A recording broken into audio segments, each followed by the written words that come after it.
for coming to Preparing for Adolescence. This is our fourth milestone. How many of you have been in this milestone or this breakout session specifically before? All right, good. So most of you, it's new information.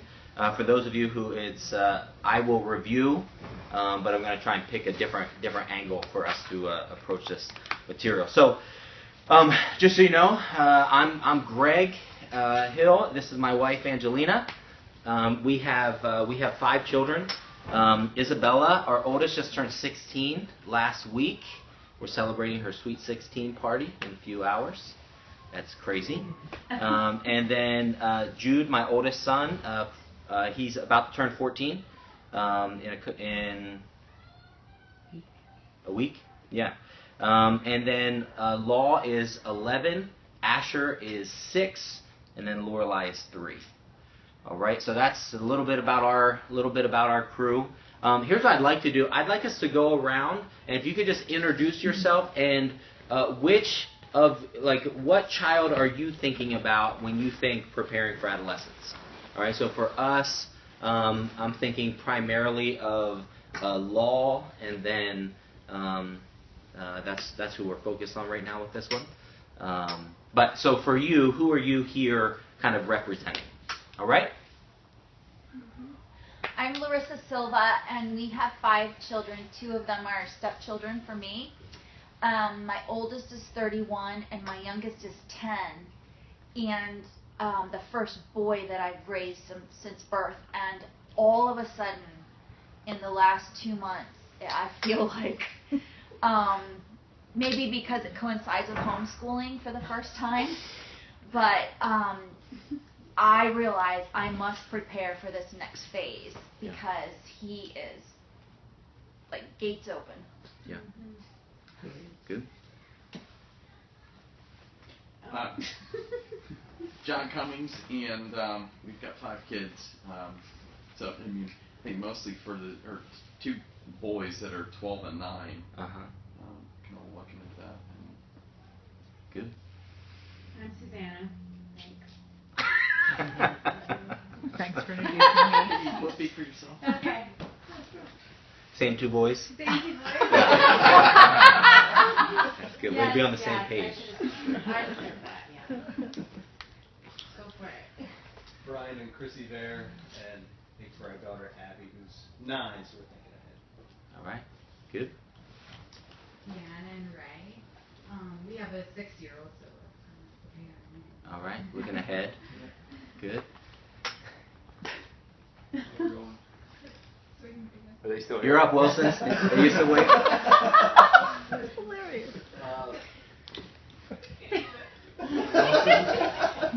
We have 4 kids, 2 boys, 2 girls, ages 9, 7, 6, and 3. Yeah. Hi. Hey, Katie. Way too mature for this guy. Good, Gavin. I'm Gavin. Don't have any kids. But I'm looking. I'm working with kids in like the Christian villas, so like around this age. So I'm just kind of getting a feel for when I do have kids and the kids that I'm working with. That's great. Awesome. Great. That's really wise. I'm Jonathan, and my wife Sarah will probably be sneaking in a couple minutes. And here, Rachel and Jeremy are 8 and 9, so just kind of thinking of that. Yeah. We are Isai and Edith, and we have 3 kids. We have 9, 7, and 5. So we recently noticed our 9 is like speeding towards teenage years. So we're here, very happy. Great. Kevin Gabala and my wife Bethany. We started homeschooling, or she started homeschooling last year. Yeah. And our son is not 8, 6, and 4, and our 8-year-old son is quickly getting into this stage. So we're noticing it more and more each day. Jason and Katie, I just had an idea. You guys could move your couch, you can move back, or just slide that into the middle. If you want. Gavin, would you mind helping? Are you going to move back? Or are you going to move the couch? All right, just sit back there. All right. Okay.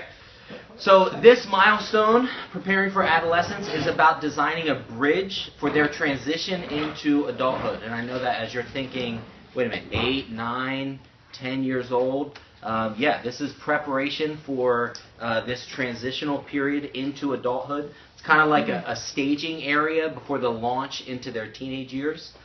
So there's some key foundations that you want to establish during this time of kind of late adolescence moving into their teenage years, and we call those our core competencies. So with each of our milestones, what we've created are core competencies or patterns that if you walk those out, you'll be able to, by God's grace, be successful in the development of that particular stage. So I'll go through our milestones in just a minute. But what I want to do is I want to take a minute and get you thinking about what are some of the characteristics of adolescence. Like what is some of the things that you'll be experiencing or already are experiencing? And so Angie's gonna walk us through those. Stool. Hi. This is not an exhaustive list, but these are things that we came up with that we noticed in our children or other children that when they start to move into this phase, it's just a marked difference. So one would be their increased awareness of self and others. So things like, how should I look, talk, dress, perform? How do other people perceive me? Like I was thinking, like my 6-year-old is still fine to throw himself on the floor in the middle of a store and have a temper tantrum. Like he doesn't care. But like as kids get older, they're very aware of what people are thinking about them. And they start to be affected by media, advertising, consumerism. And these make me sad, but they begin to ask questions like, am I competent? Am I desirable? Am I worthwhile? So all those things start to happen at this age. They start to begin to think and dream about the future, like what would their career be? Are they going to get married? Are they going to have children? Their fears become more rational. So I noticed my kids would start to, like be afraid of terrorism, like a very real thing instead of, dinosaurs or whatever, monster, very real fears. Their thoughts move from being concrete to abstract, so now they're not just concerned about the how, but they want to know the why. They ask a lot of why, and not why like a 3-year-old asks and you try to explain and then they're not even listening to you. Like they really want to know why. It's very important to them. They start to refine their interests and become more of an individual and more independent. So I just noticed with them certain things that mark them. Like one's a really good artist and one's a really good musician and one's a ballerina. Just things, they have their things that interest them that they're trying to grow in. And it's not always like the exact things that I'm picking for them anymore. They're asking, could I do this? Could I try this? Let's see. Obviously, physical changes are starting to happen, especially for girls, but for boys too, in this age group. And then one of the other things that I noticed is it's not just overt things that are coming at them that we need to be aware of. Like with little kids, I feel like it's kind of obvious the things that are coming at them in life. It starts to be more subtle things, like how culture is and how that's forming how they think. And we just had a whole breakout session on media and internet and apps, and so this is the age where that all starts to come at them. So I think that's all we had for this. Okay. That's good. So given that kind of unique period of opportunity, we have 3 core competencies that we think will help you navigate the preparation time for adolescence. All right, so I want to give those to you, and then I'll explain them quickly, and then I'll spend more time on the third one. So actually, I'm going to spend more time on the first one. So the first one is establishing a pattern of your child growing in God's design for both maturity and responsibility, and independence and privilege. So this is a leadership dynamic where you're wanting to make some transitions, and we're going to talk through how you leverage maturity, responsibility, and independence and privilege for leading through adolescence. All right, so that's what we're going to get to in just a moment. Number two, second core competency is affirming your child's design as male and female. I think this unique stage, their body is going to start changing. You know, we had one of my friend's sons over last night, and I was commenting on how the 14-year-old beard is getting much thicker, and he was really proud as I was pointing out his mustache, and he thought that was really cool. But they're going to be going through physical changes, so you want to match that with, well, this is God's design for masculinity. This is God's design for femininity, and start having those kinds of conversations during that season. So God has a plan for their body, bringing their child into manhood or womanhood. So you want to be engaged in that kind of dialogue with them. Also getting in front of that, giving them some vision for it. So as their body starts changing, it's not just, wow, this is weird, this is gross, but they're starting to see some affirmation of some ways in which that the Father has designed them as men and women. And then the third, during this, and I believe this is huge, is creating an environment of honest conversation on all subjects. Like that's a big win when you're in dialogue with your child on all sorts of subjects. You want to be, one of the things that stood out to me in our previous session is how Google is part of how we answer questions now. So you don't want your child to go to Google because it's easier, more comfortable, less embarrassing. You want to create the kind of environment where you can talk through those things. And that means having those embarrassing conversations. That means saying words that are uncomfortable to you. That means explaining concepts that you'd rather not explain. But getting into a place where you're creating an environment for honest dialogue. And that's so big going into teenage years. Because of what they're going to be experiencing, what they're going to be facing. So you get to solidify the value of that kind of honest dialogue before they get to that point. So you're not working backwards, where you're at 15, 16, 17 years old and they have these huge life decisions, but you've never cultivated the value of, we can talk these things through together. We have that kind of, I have that approachability for you to have access to me. So those are the three core competencies. Those really stay the same. Anytime I would teach through this milestone, I'd want to pick up those three core competencies for preparing for adolescence. But today what I want to focus on goes back to the first one of establishing a pattern of your child growing in God's design for both maturity, responsibility, and independence and privilege. So let me start out this way. What are the standard expectations for teenagers? Like culturally, what's the expectation for teenagers? What do you think? It's going to be terrible years for parents. Terrible, right? Yeah. Everybody rebels. Yep. Yep. We'll off and hopefully they'll come back. Uh-huh. Yep. We don't think all those things. No. But have you had people say, just wait? Yeah. Right. Or enjoy them now, because just wait, because what's coming is death, right? What else? What are some other pictures we have of teenagers? I think I expect them to be, and maybe it's because everybody has earphones in, like just kind of aloof. Like it's really hard. I try to have a conversation with, not necessarily my own kids, but another teenage kid, and they're just kind of like, just like, okay, that went really far. Yep, they're distant. Self-obsessed. Yeah. Yeah, very self-focused. Anything else that you feel like culturally?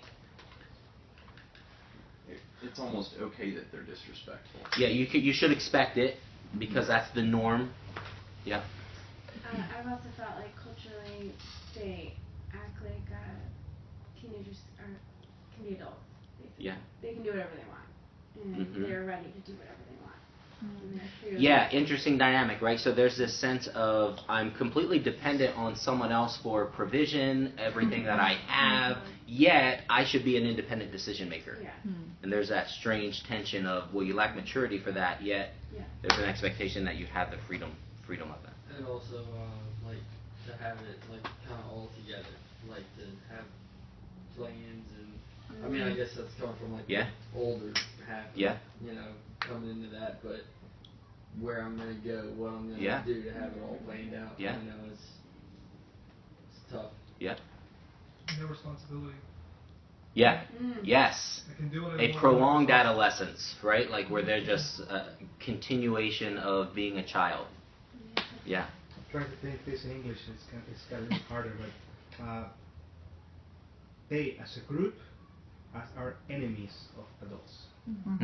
Yeah. So Yeah, there's an animosity. Yeah, tension. Yeah, that's a good observation. So one of my favorite stories in the Bible is Jesus during this period of adolescence. We don't get a lot of stories about the life of Jesus before his ministry, but this story at the end of Luke chapter 2 is when Jesus goes to Jerusalem. So he's probably like around 12. So Jesus is going to Jerusalem, and if you remember the story, Mary and Joseph head back up to Nazareth, and then they realize in their journey Jesus isn't with us. So they go back and they find Jesus at the temple having dialogue with all of these religious leaders. And they kind of bring like a, Jesus, what are you doing? Sort of correction to him, and he says, don't you know that I need to be about my Father's business? Now, what I want you to see there is what's happening in the life of Jesus is he's transitioning. He's transitioning from the authority of Mary and Joseph into this independent identity apart from them. Right? So an identity that is, well, it's not through Mary and Joseph, it's the Father has something planned for me. And so that's a transition period for Mary and Joseph as well as for Jesus. And so that's a goal that we would have, is for our children to move into that kind of independence, where they're seeing themselves in response to the Father's voice, and we do our job to train them, prepare them to be led by God's voice. But from now until that point, God has appointed you, right? Do you realize the commands of Scripture? Does anybody know what all the commands are for kids in Scripture? There's only one. Obey. Children, obey your parents. That's it. They have one command. Right? Because that's your role right now, is to then shepherd them, lead them to where they are, just like Jesus was, growing in independence. And then what it says at the end of that chapter in verse 52, it says, and Jesus, he had to grow up. This is what he had to happen for him. Jesus increased in wisdom and in stature, in favor with God and with man. So if Jesus had to do it, our kids have to do it. Right? So they have to increase in wisdom and in stature and in favor with God and the social aspect of with man. So here's what I want to do, is I want us to raise our expectation for teenage years. Like all of what we just said in terms of cultural expectations, that's not biblical expectations. Right? That's a cultural pattern, and there's a sense in which we have to reject that. We have to say, and like there's times when I will say, no, that's not, like I'm not going to accept that. You're like, oh, you just wait and see. Well, no, I'm not going to wait and see. Like that's not I'm not going to project that into my future. So I want us to raise our expectations for our teenage years, and I want us to model our expectations for our teenage years as to what it was for Jesus, and that's Luke 2, verse 52. So for our kids, that we would see them increase in wisdom and in stature, in favor with God and with man. That, like, let's raise that as our expectation for our teenagers. Like that's what's going to happen for them. So it's not just keeping them out of trouble. It's not just keeping them from getting a girl pregnant. It's not just keeping them from looking at pornography. Let's raise our expectations for our kids. And I think that's where I want us to just give a moment to that, is like, what do you want your child to be? Like when you think vision for the future, where do you want your child to be at 17, 18, 19 years old?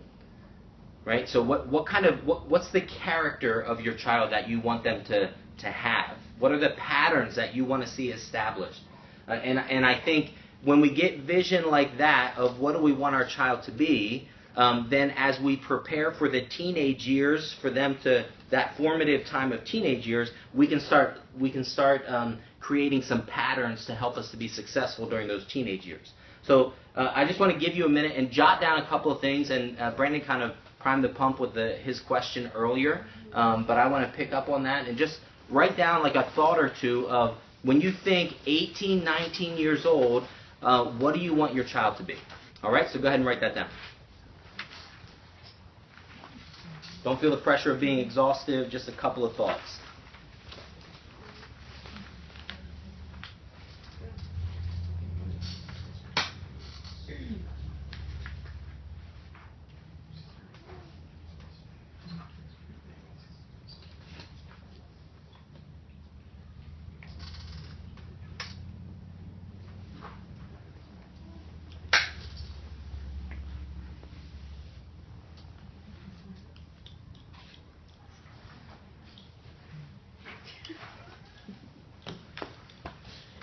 We should have gone to the other one.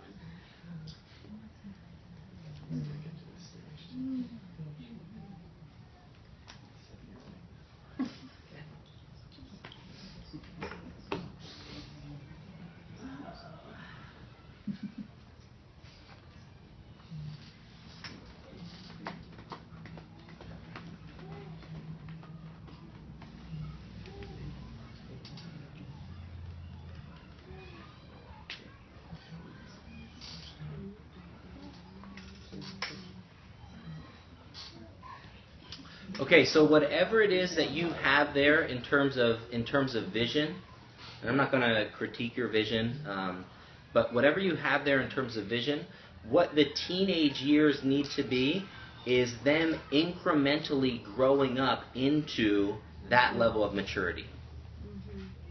And it has to be something that what it means for them to be mature in that means the responsibility for that vision has moved from your shoulders to theirs.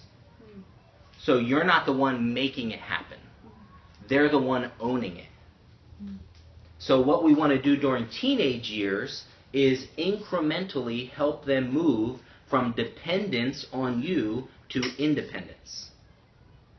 And I don't mean that in some kind of absolute way, because I think my parents still have a significant role in my life, right? But there's a means by which during the teenage years you want to see that dependence, that shift, right, to where now they're dependent on you for a lot, right? So then later on they would be dependent on you for very little, and so you'd want to see that shift happening during teenage years.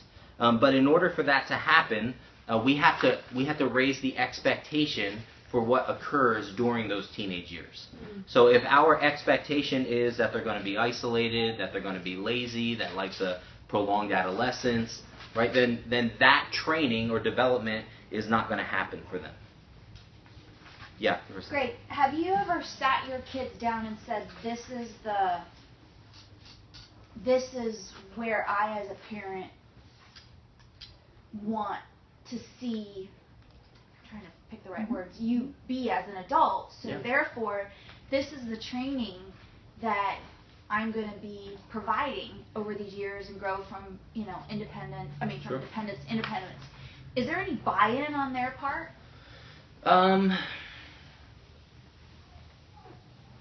Yeah, I would say there is. I would say early on I don't really care if there is. Right. Like I'm not giving, hey, what do you, right. what do you, I would set that for them. Right. But yeah, I would see, especially incrementally, like some buy-in. I would also, to go back to, I think it's the second of our milestones about coming under authority. Like that's the circle of blessing stuff, right? So the circle of blessing is I mark that out, right? And so I, as your dad, like I'm saying, this is the vision I have for you, and I feel like this is my job to walk you towards that maturity. And I would celebrate that as beautiful, not as a pass-fail. Like this is where we want to get, right? This is the best way to live, sort of thing. So with that, here's what I want. Here's my next question for you. Is I want you to think about what expectations do you currently have for your child? Like, what are they expected to be or to do around your house? Behave. Behave. Good. So not make trouble. Yeah. Honestly, yeah. Sometimes that is some of them. Yeah. Any other expectations you have around your house? Contribute. What's that? Contribute. What's that mean? Whether it be, working in the home, helping with whatever has to be helped. I mean, that looks like a lot of different things. Sometimes it's physical work, emotional. Yeah. Contributing to conversations too. We expect that they don't get to just go do whatever all the time. Yeah. Good. We live life together. Yeah. Excellent. That's really good. And kind of with that, learning how to express themselves, like what's a proper way to express yourself. We want what you have to say or what you are trying to communicate is valuable, but there's a certain way that you have to do it that is appropriate. Yeah. And so it matters how you approach things. You can share your voice, but we discuss how we share our voice. Yeah, that's good. That's good. I think that, like, thinking that through of what's expected of them, I think that's really important to do. To have a standard of expectation, like this is what you do around here, and it really would get into every aspect of what makes up your household. So there's chores, there's conversations, there's having fun together. There's so you would take the lead in all of those. In helping them to understand what's expected of them. I think what has happened within our culture is most society expects from teenagers is closer to what we should least expect from them. Right? So I was reading in a book, by the way, which I think is a fantastic book. Oh, I left it downstairs. It's called Do Hard Things. Anybody familiar with that one? Great book. And it's about it's written by some teenagers as a rebellion against low expectations. The teenage years aren't to be wasted. They're to have impact, and actually teenagers can do hard things. But in that, what they were describing, they cited something where they were doing this research, and they found this site that said, teach your teenagers responsibility. So they went through and they looked at it. They're like, oh, this sounds interesting. Like they're going to grow in maturity. And so for their 15, 16, 17-year-old, they said, make your bed, don't lose your phone, clean your room. Like that was expectations. I think that's great for a 9, 10-year-old, to have that kind of, you own this responsibility. But by the time they're 15, 16, 17 years old, the expectation should be way higher than making your bed and not losing things. That's a prolonged adolescence that we want to fight against. So what we want to do is not simply survive these teenage years. We really want to thrive in it. And what happened for Jesus? This is a fascinating part of that story. Is the way that story ends in Luke chapter 2 is that Jesus then goes back and submits himself to Mary and Joseph's authority and then grows up and grows into the Jesus we see, at age 30 starting his ministry. But Jesus had to mature through that. And so what we want to do is create the environment for that ever-increasing maturity. And so I have 3 considerations that I want to give you that I think will help you lead your children out of the wasteland of low expectations for their teenage years into the vision that you have for them when they come out from under the authority that you have as they're living in your home. All right, so these are 3 things that I think they're practices. And here's the thing. These are almost like mindsets or things to think about as you approach a decision or as you lead in any of those areas. Okay? So they're a little bit conceptual, but they are extremely practical because they move into each individual decision. So the first one is the first one is the dynamic between maturity and privilege. So I want to talk about that for a minute. So this is on the back of your thing. I drew graphs on there for you because I didn't know what I would have in my room to do it. So you have a graph there. It'd be helpful for me if I can write on there.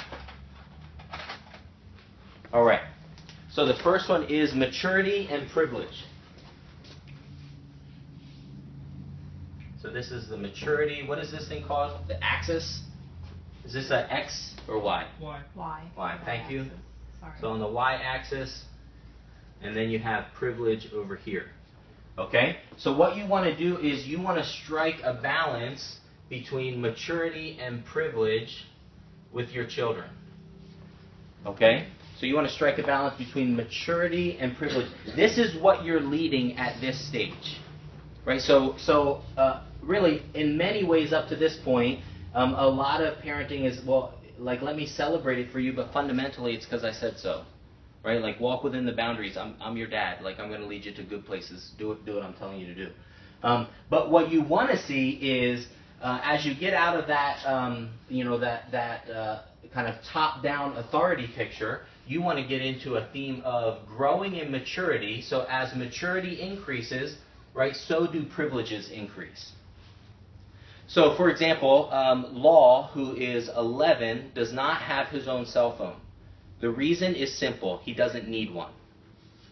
Right? I don't buy it. He doesn't have one because he doesn't need one. And I keep telling him, buddy, when like your maturity is at a point where that's required of you, like then it will be part of your life. But until then, you don't really need one. Right? And actually, what's going to happen to him pretty soon is he's growing in maturity, so he's taking on responsibility around the house. Often he will be our babysitter, right? Well, if he's a babysitter, he's going to need to have access by phone to make some phone calls. So as that increases and we see that maturity, then the privilege comes, right? But if the maturity is not there, the privilege is not. It's a privilege. It's not a right, right? So those privileges are lost. Dessert. Like that early on. Dessert's it's not a right, it's a privilege. Right? For those who eat their meal, that's the privileges that they get. Snacks. That again, these are the battles I'm having with 4, 5, 6-year-old Asher. Okay, but it's this dynamic of leveraging maturity and then matching that maturity with privilege. Make sense? Yep. Any questions about that so far? All right. So then we change this, add a little different component to it. So the next one is responsibility and independence. There's a reason I have this one up here, right? So as their responsibility increases, right, they're responsible for more things, right? Then their independence, that's supposed to be a triangle. Their independence then increases as well, right? So I want to see that steadily. Simultaneously, as responsibilities come, they respond well, then they can be more independent with the decisions that they're making. And that'll be a gradual process. And if I don't see responsibility happening, then there's a loss of independence. Right? And again, I can use some smaller examples for this, but like independence would be, you can choose what you want to do with your time. You can choose where you sit. You can choose where you are in the house. Right? But you have to be responsible. So if you're, we homeschool, so there's a lot of opportunities to calibrate with that, right? Of where do you do your work? Where do you read? Well, if you're being responsible, you can pick. But if you're not being responsible, guess what? You're right here where I can see you constantly, right? Because that responsibility would come with independence. Now, Here's the thing I want to see, and why I added this one, because it's similar to maturity and privilege, but using responsibility and independence. This is directive leadership, is what I call it. So, like for a baby, they are completely helpless. So you do everything for them. They can't feed themselves. Like there's high directive leadership, right? There's high directive leadership, but as your child grows in responsibility, as your child grows in independence, then your directive leadership should decrease. And you want that to happen. right? Jesus growing in his sense of his identity before the Father. That means Mary and Joseph would be less directive to what he does with his time, how he makes his decisions. And that's what you want to be happening in the teenage years. You want your directive leadership to decrease as they're growing in responsibility and independence.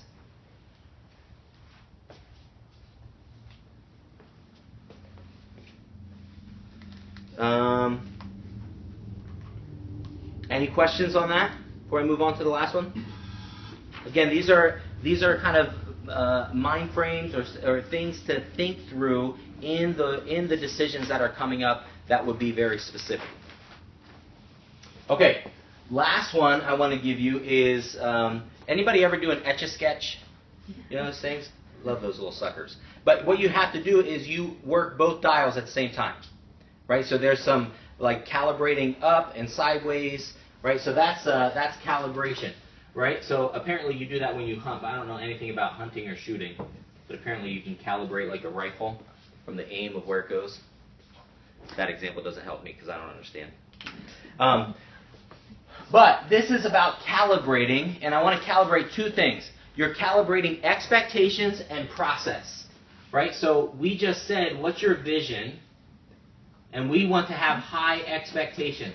We want to have high vision for our children.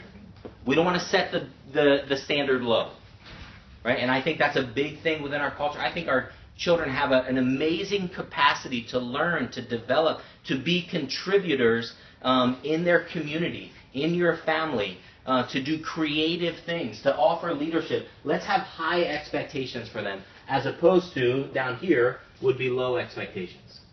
Okay? And then you're calibrating that with a process mentality. So a process mentality versus a fixed mindset. I taught about this on Sunday, like, I don't know, last week, 2 weeks ago, something like that. A fixed mindset would be life is pass-fail.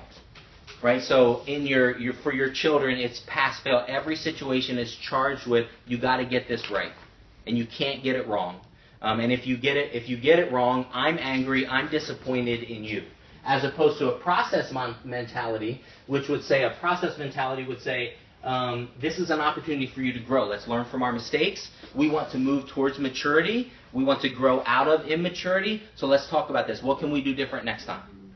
Right? So the pass-fail is not here. The pass-fail is when we stand before God at some point. But the pass-fail is not what I'm bringing to you. Okay? So, calibrating expectations and process. All right, so let me talk about this for a second. So if we have high process, low expectations, right? So high process, so that'd be this side, and then low expectations. So high process, low expectations. You see that?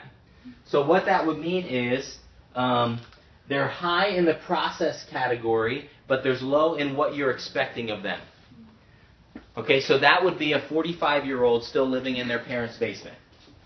Right? So, hey, it's okay, take your time, you'll figure it out. But there's no expectations for, hey, get out of my house. Like, take responsibility for your stuff.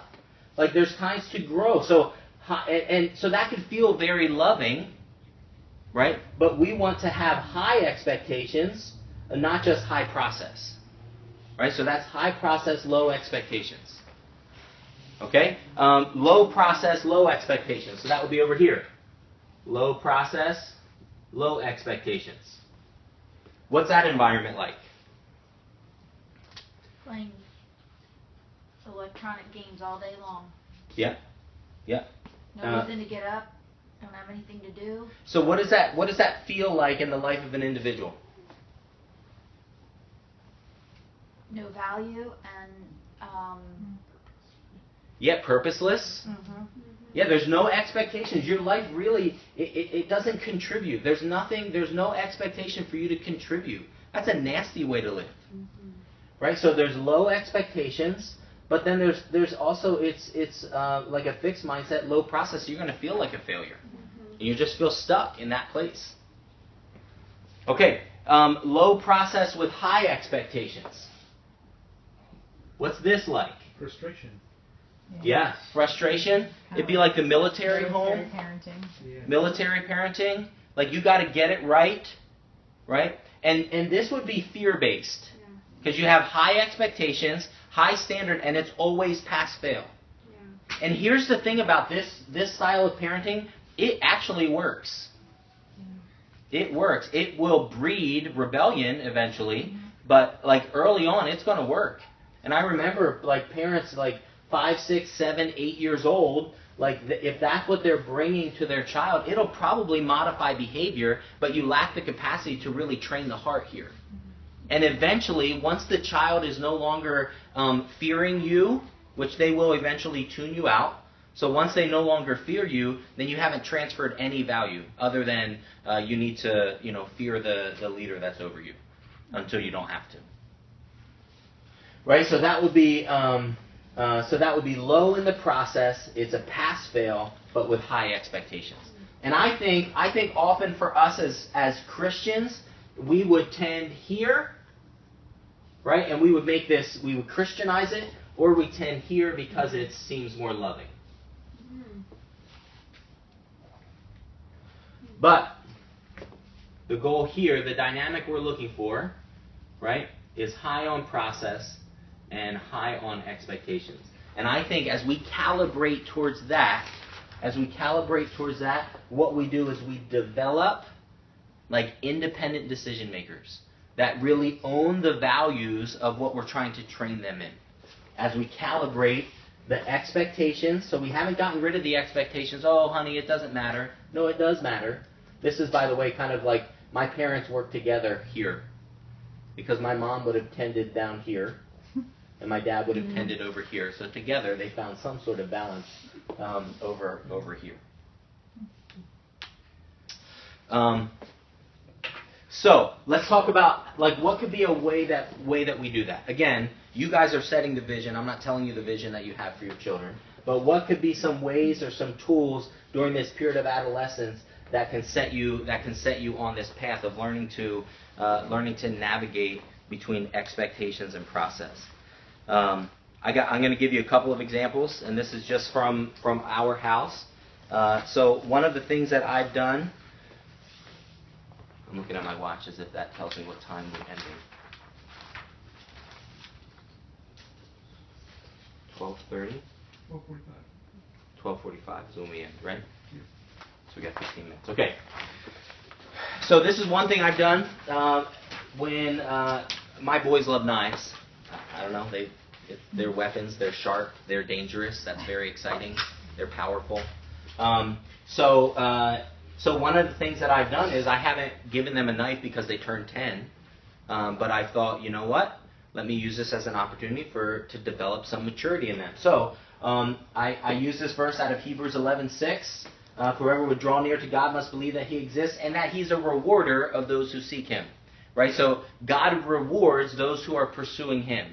So what I've said to my sons is as you grow in maturity, I'll reward you with privilege. So a penknife is a privilege. It's not a right. It's a privilege. So I want to see measurable maturity. So it has been with my first two boys during their year between 9 to when they're going to turn 10. I've had this sort of chart, and if you can see, there's 52 weeks listed on this little graph. So every week we would have this conversation. Well, I shouldn't say that. We didn't do it every week, but every so often we'd have to look back and make the assessment. I'm not that good to be able to do it every week. But what I did is I laid out 5 expectations for Law, 5 expectations of maturity that I had for him. Right? But I'm embracing process too. So over 52 weeks, I wanted to see demonstrated maturity in these expectations. So here's some of the expectations I had. I expect responsibilities or instructions without complaint or excuse, especially in times of perceived injustice or failure. If you know my son Law, like the perception of injustice is a huge, huge deal for him. So when he perceived injustice, I don't want to hear complaining. And accept responsibilities. Whether you think yours are inordinate compared to your brothers and sisters, that's okay. Don't complain about it. All right? So that was kind of like what you were saying. How do you, the expectation of processing emotions. Express your emotions in an appropriate way. Discuss your anger without losing control. It's an expectation. If somebody's going to have a knife, I want them to control their anger. Yep. Right? So if you cannot do that, then you cannot have that privilege. Number 3, practice grace to your family by being attentive to the needs of your mom and sisters and brothers, and then moving to serve. The biggest challenge for Law is not his lack of service, it's his lack of attentiveness to what's going on with other people. So that was a big thing for him. Be attentive to them.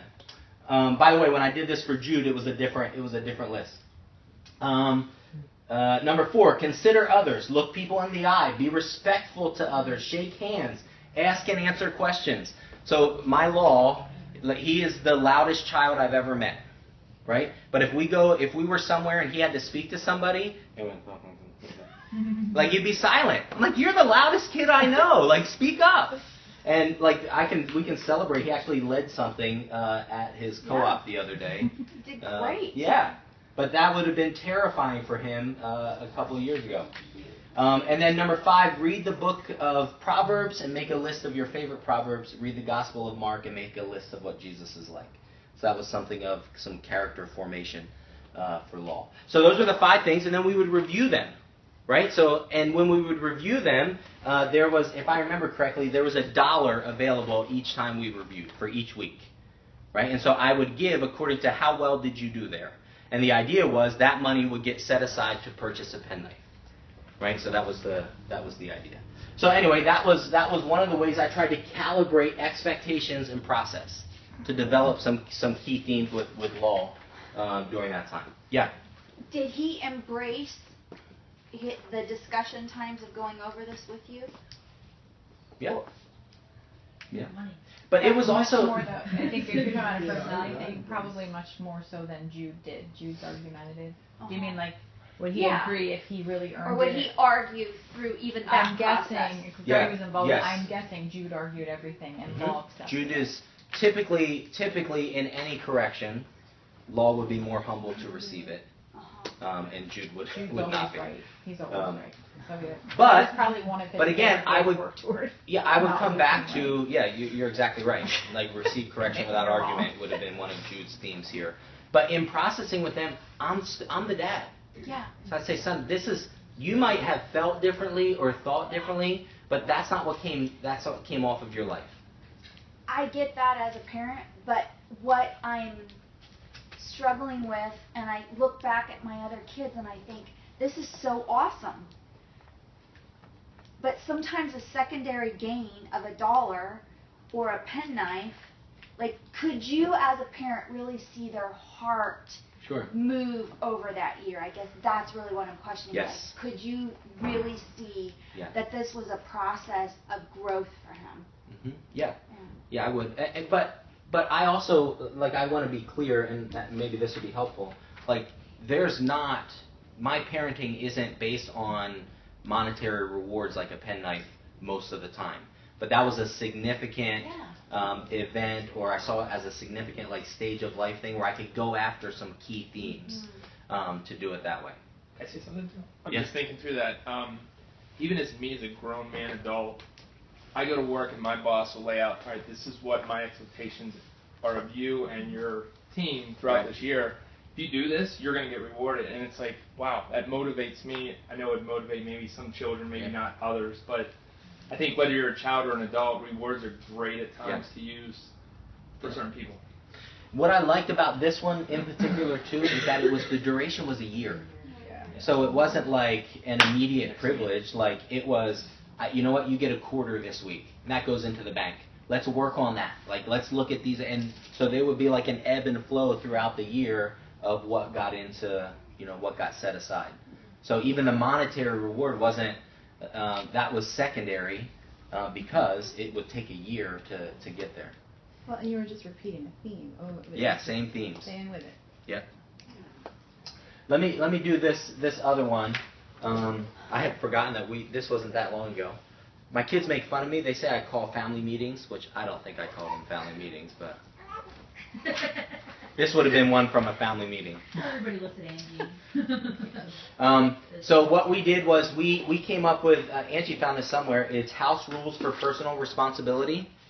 Right? So I love this. If you open it, close it. If you turn it on, turn it off. If you unlock it, lock it. If you break it, fix it. If you can't fix it, report it. If you take it off, find its place. If you borrow it, return it. If you make a mess, clean it up. If you move it, put it back. So it just kind of walks through, those sorts of things. And then I have some key verses. So these would have been things that I talked through with the kids, kind of raising the vision for them growing in maturity, responsibility, and privilege and freedom.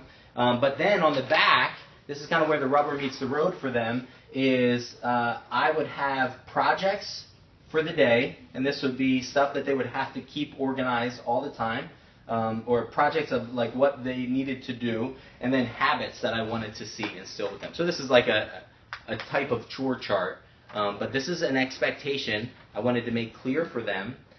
So one of Law's right now is he has to, that's not on here, he does our trash in the whole house, and then every week he's got to take the trash out, bring the trash cans in, on whatever, Monday. I remind him every week. Like it is not transferred to his shoulders yet. So if I don't say it, then our trash won't go out on Monday. But I see that as like he's in process. And if I tell him, I'll say, hey, Law, it's Monday night. What happens? Oh, yeah, the trash. Right? Then he'll jump in and he'll do it. That's, like, I'm okay with that process. He's not mature yet in it. Maturity would be he knows it's Monday, I do the trash. You still have to, remind my husband. So Yeah. He's not mature yet. He's still in process. Right? So, but I'm okay with that kind of process. There's an expectation. And listen, and I'm glad you brought that up. You're in process too. Yeah. Like God didn't speak to you once and now you've listened for forever. Like you have to be reminded. You have to have vision cast for you. So we have to do the same. We have to do the same for our children. Of kind of calling them to it, casting vision for it, but not lowering the expectation. Don't say, it doesn't matter. Or even with Law, like I'll even say to him, buddy, I'm looking forward to the time where I don't have to remind you of this. Right? Like I'm not getting rid of that expectation, but I'm willing to embrace the process to grow into maturity. And I really think if we can calibrate like that whole thing between with process and expectation, I think we'll do a great service for our kids to grow up during this season towards the vision that we have for them. All right, so that's all the material I want to go over. So what questions do we have?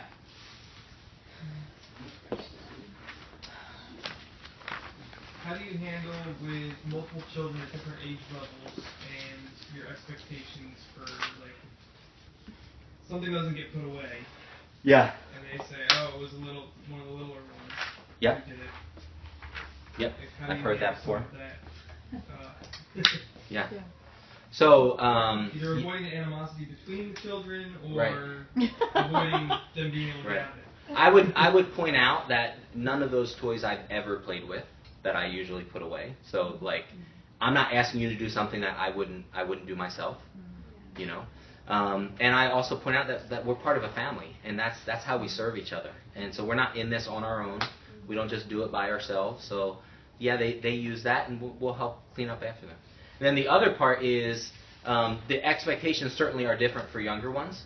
So Asher's responsibilities are much less, but he does have some responsibilities. Like, and his is usually a one-to-one, right? Like you see that, go put that away, or those things need to go in that thing. And he actually does fantastic with those sorts of expectations. But how often do you change them?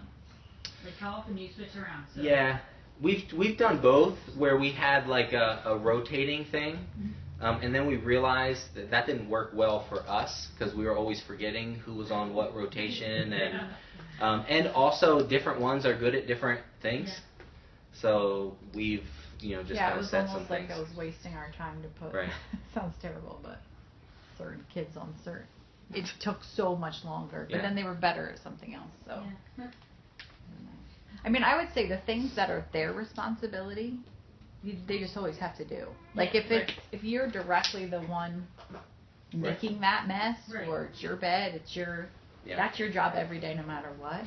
But then they would I mean, I don't know if this is the best way, but they rotate, or even for like a whole year. Somebody's the bathroom person, somebody's the trash person. Law's gonna be trash forever. Law's gonna be trash, so we don't have to remind him. So he gets that one down. And the other thing is, and this is just the way that we do it. There's no reward for those things. No. Like that's our house. You know, like this is just part of the way that we live as a family, and we all have responsibilities, and we got jobs to do, and so I'm not like, you know, taking you to Chuck E. Cheese because you cleaned your room. Like, you clean your room because it's your room, and that's your responsibility. Right. I have a question. I'm having trouble formulating it, but how do you navigate dynamics between independence and responsibility as far as, like, obviously it resonated with me the example about, you know, if you're being responsible with your schoolwork in the home, you can choose where you want to read. If not, it needs to be here. And right. you know, obviously that plays out in our home, but how do you approach the dynamic between, okay, this is just me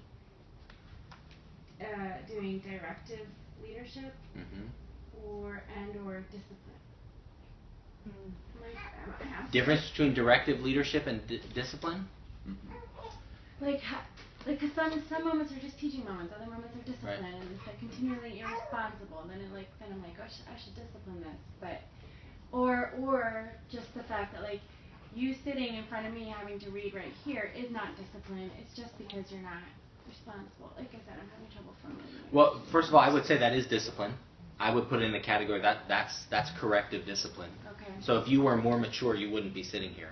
And I, as a parent, that's what I do. Like I navigate all of that for you. Right. So I bring my strength, and that's really helpful for me. If I can, in knowing like the freedom, and then the privilege that comes with maturity, like I determine that. Right, so Angie and I talk about it all the time. Like, what's the way to handle this, and what's the way to handle this, and so we're always talking about, well, what do we need to see in terms of maturity in order to have that responsibility or to have that privilege? So we're constantly, you know, in dialogue about that. The one thing I would say is what changes is how quickly do I make those adjustments. Right. So that's the directive leadership part. So with Asher, it's pretty fast. With Isabella, it's pretty slow. Like, there'll be some time. Like, so Isabella, we've checked in, and you haven't turned in the right number of papers, you know, for this assignment. That's not but Asher, we're right there, you know, on the spot. Isabella, there's some time. So that's where that directive leadership is diminishing with those accountability check-ins on some of those things. So we're getting to see, you know, her operate in that freedom, and how does she do there. Okay. Is that getting at your question? Yes. I think that's just an area I struggle with, knowing. Because, and you know, obviously in a big family, some of it is crowd control. Right. And then, you know, you got to sit here and do this because I can't trust you to be over here, or you right. have that responsibility. I mean, that independence. Yeah. And knowing when it's just, knowing when to discipline, like for those types of things, I guess. And I would also, I don't feel bad to say, like you just said, some of it's crowd control. So you might make a decision for one child because of how that impacts the rest of the family dynamic, and I think that's okay. Like, I have to do that where I work. You know, like, I can't, you know, maybe because I don't know, I can't think of an example off the top of my head, but like, I have social responsibilities, and so would your children. So to say, no, I'm sorry. So Isabella, we went into Wawa yesterday, and I said, Isabella, I'm sorry, I can't get you anything right now because I can't buy you something and then not buy the 6 other people in the car something, right? And I'm not going to throw out $30 here at Wawa right now. So, and I feel okay about that. Like, I don't feel like, oh, that's bad, or I've done her a disservice by raising the expectation or social awareness. I just think we all have to live within some of those boundaries. Did you buy yourself something? Oh yeah, I had several things for me. Yeah. I had no problem with that. Yeah. All right. Well, how about I pray for us, okay? Jesus, thank you. Thank you for the example of you growing in maturity. I thank you, Jesus, that you matured into the identity of what the Father had in mind for you as you grew into obedience. And so, Jesus, I pray that you would be an example for us as as parents, as we navigate, or as ones that are investing in the next generation, that we would lead in such a way that there is a growth towards independence, a growth towards a certain vision, and we would raise our expectations for the time of the teenage years. And I pray that our children would do hard things, that they would be disciplined, and they would be growing in the image and likeness of Jesus during these teenage years as they are leaders for the future as well as peer leaders now. So thank you, Jesus. Amen.